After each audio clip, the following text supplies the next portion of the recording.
تو شاعر کہتا ہے آقا، یہ میں نے بابری مسجد میں سنائی تھی، قاری صاحب کہتے ایسی آپ نے کہیں پہ بھی نہیں پڑھی، اب اللہ کرے ان کو یہاں پسند آ جائے۔ اپنی لسی تو ہر کسی کو میٹھی لگتی ہے ماشاءاللہ،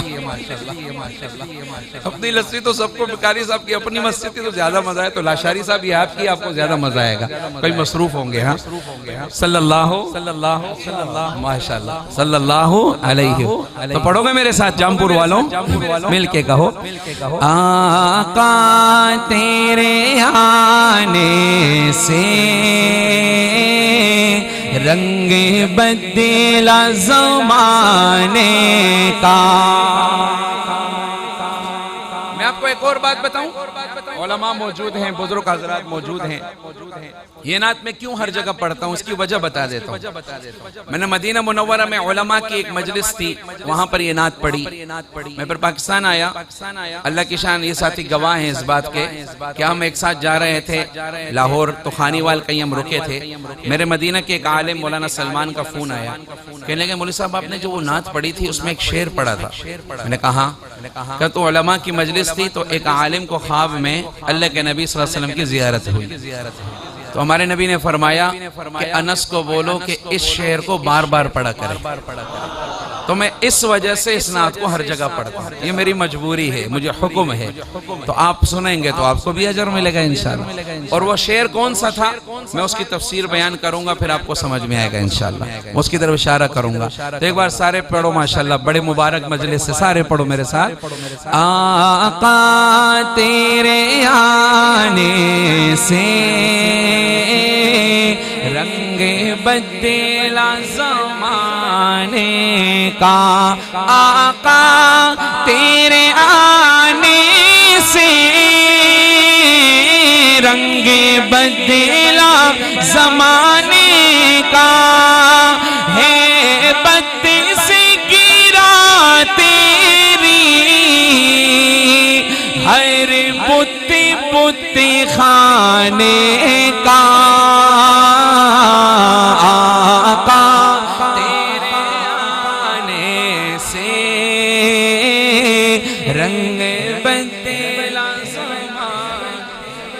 ماشاءاللہ۔ یہ جو سامنے بیٹھے ہو، جو باہر ہیں دیوار کے باہر، جو ہمیں نظر نہیں آ رہے، وہ بھی ہمارے ساتھ پڑھ لو۔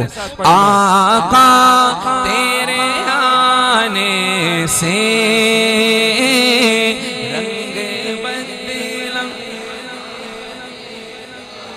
ایک بات یاد آئی، یہ بھی نعت ہے، ہمارے نبی نے جب اعلان نبوت کیا تو مکہ کی گلیوں میں گزر رہے تھے، تو ایک گھر سے رونے کی آواز آتی تھی، آپ جب گزرتے رونے کی آواز آتی۔ ایک دن آپ ٹھہر گئے، آپ نے دیکھا تو اندر کالے رنگ کا کالا غلام اور چکی پیس رہا ہے، رو رہا ہے۔ آپ نے فرمایا کیوں رو رہے ہو؟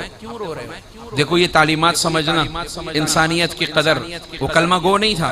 آپ نے کیوں رو رہے ہو؟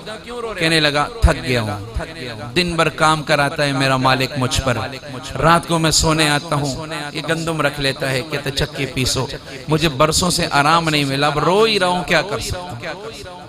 ہم غلام ہیں، ہماری کوئی نہیں سنتا، ہم حق پہ بھی ہوں پھر بھی نہیں سنتا، تو اب رو ہی رہا ہوں، میں کس کو کہوں؟ آپ نے فرمایا میں تمہارے مالک کو سفارش کروں گا، شاید وہ میری بات نہ مانے، چلو میں تمہاری جگہ میں چکی پیس لیتا ہوں، تم آرام کر لو۔ اس نے کہا اچھا، وہ اتنا خوش ہوا، سو گیا، لیٹتے ہی سو گیا۔ آپ نے پوری چکی پیسی، فارغ ہوئے، خاموشی سے چلے گئے، وہ سوتا رہا۔ اگلے دن پھر آپ گئے، وہ چکی پیس رہا تھا، آپ نے کہا آرام کرو، پھر چکی پی۔ اگلے دن پھر گئے، کہا آرام کرو، پھر چکی پیس۔ کوئی کلمہ گو تھا؟ تو میرے نبی کیوں خدمت کر رہا ہے؟ انسانیت کا احترام کہ اللہ نے اس کو بنایا ہے۔ یہ چیز جب دل میں آئے گی نا، سب کے لیے محبتیں آئیں گی، ہم پھر امتی بنیں گے۔ اگلے دن آپ گئے، اس نے روک دیا، کہا آپ ہو کون؟ ہماری تو کوئی سنتا نہیں ہے، ہم شور مچائیں، ہم حق پہ بھی ہوں، ہمیں کوئی گھاس نہیں ڈالتا، آخر آپ کون آ گئے جو میری ہر دن خدمت کر کے جاتے ہو، مجھے سکون پہنچاتے ہو؟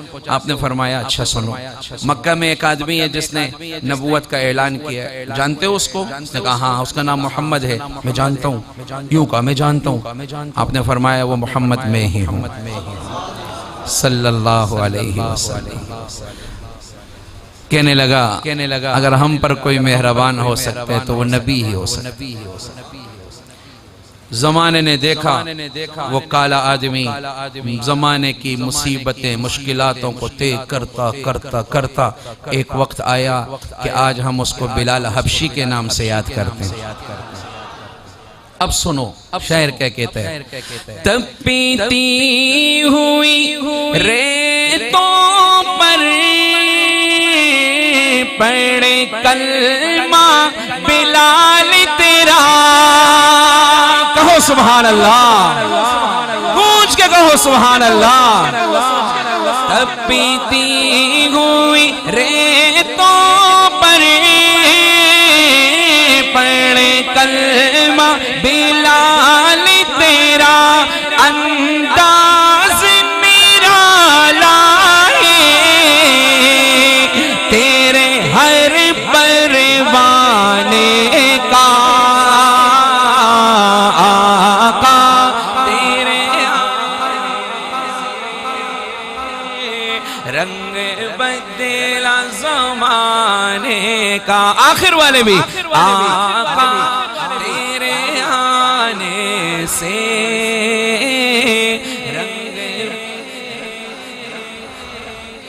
جس کو بھی ملا صدقہ حسنین کے نانا سے. جس کو بھی ملا صدقہ حسنین کے نانا سے منگتا وہ بنا سائل سلطان زمانے کا. آقا تیرے آنے سے رنگ بدلا. صلی اللہ. اب وہ شعر جس کے بارے میں مجھے سالم نے کہا کہ اللہ کے نبی نے کہا بار بار پڑھو, وہ شعر یہ ہے سننا. معراج کی رات اللہ نے جبریل کو بھیجا, جاؤ آج میرے محبوب کو لاؤ. جبریل آئے, ہمارے نبی آرام کر رہے تھے, سو رہے تھے. سوچا نیند سے کیسے اٹھاؤں, بے ادبی نہ ہو جائے, عاشق معشوق کا معاملہ ہے, گستاخی نہ ہو جائے. کہا یا اللہ آپ کا محبوب سو رہا ہے, سلام کر لوں آنکھ کھل جائے. کہا نہیں نیند خراب ہو. یا اللہ تھوڑا ہلا دوں آنکھ کھل جائے. نہیں. کھٹکھٹا دوں آنکھ کھل جائے. نہیں, نیند خراب ہو. اب جبریل بھی پریشان کہ نیند سے کیسے اٹھاؤں, اللہ کے پاس لے جانا ہے, براق آیا ہوا ہے, براق آیا ہوا ہے, کیسے لے جاؤں. کہ یا اللہ مجھے طریقہ نہیں آ رہا نیند سے کیسے اٹھاؤں. تو جو ہے نیند سے کیسے اٹھاؤں. اللہ نے فرمایا جبریل میں نے تجھے بھیجا ہے, طریقہ بھی میں بتاتا ہوں. کہو نا صلی اللہ. اللہ نے فرمایا جبریل تو ایسے کر, تو چوم لے ماتھے پہ, آنکھ ناک کان ہونٹ گال کہاں کا سن. تو چوم لے طلبوں کو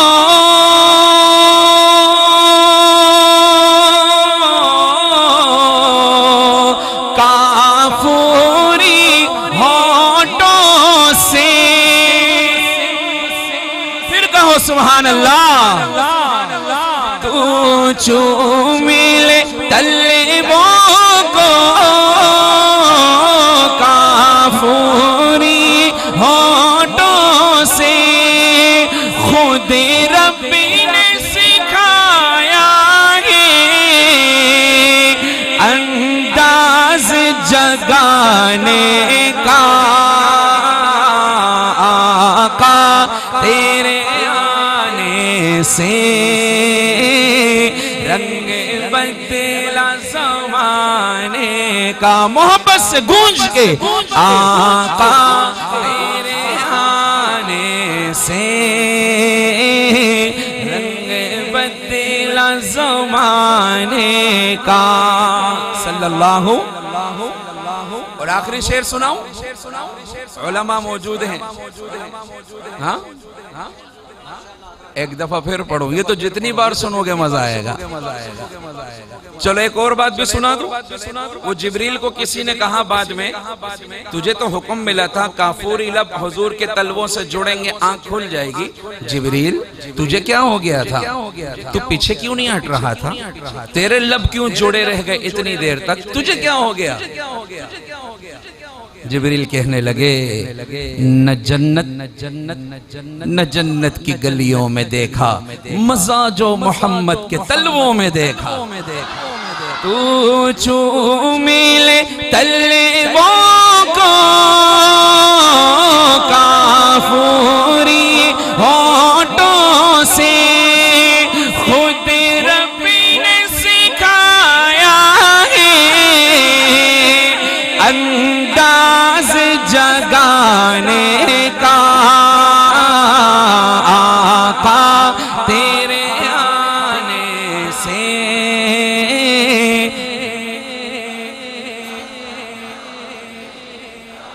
اب آخری شعر سننا، دل پہ ہاتھ رکھ کے سننا۔ اس شعر میں میرا اللہ اپنے حبیب کو تسلی دے رہا ہے۔ تسلی کے الفاظ سنا رہا ہوں، جامپور والوں یہ یاد بھی کر لینا، آج تک حشر کے میدان کا جو فلسفہ ہمارے ذہنوں میں ہے وہ بدل جائے گا عجیب طریقے سے۔ شعر سننا، اللہ تسلی دے رہے، الفاظ کیا ہے؟ محبوب صلی اللہ محبوب نغم کرنا سر حشر تو امت کا، محبوب نغم کرنا سر حشر تو امت کا۔ کیوں؟ محشر تو بہانہ ہے تیری شان دکھانے کا۔